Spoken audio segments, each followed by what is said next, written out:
আমার সাথে পড়েন পড়েন রব্বি জাল্লি মুকিমাস সালাতি ওয়া মিন যুররিয়াতি রব্বানা ওয়া তাকাব্বাল দুআ।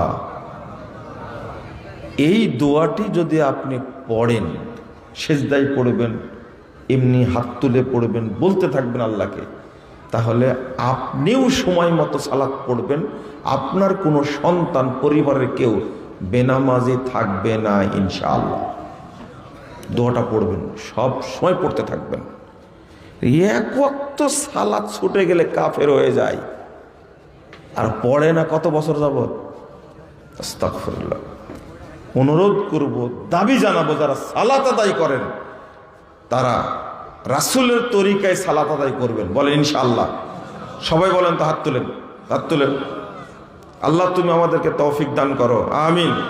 আমরা রাসূলের তরিকায় সালাত আদায় করবো ইনশাআল্লাহ।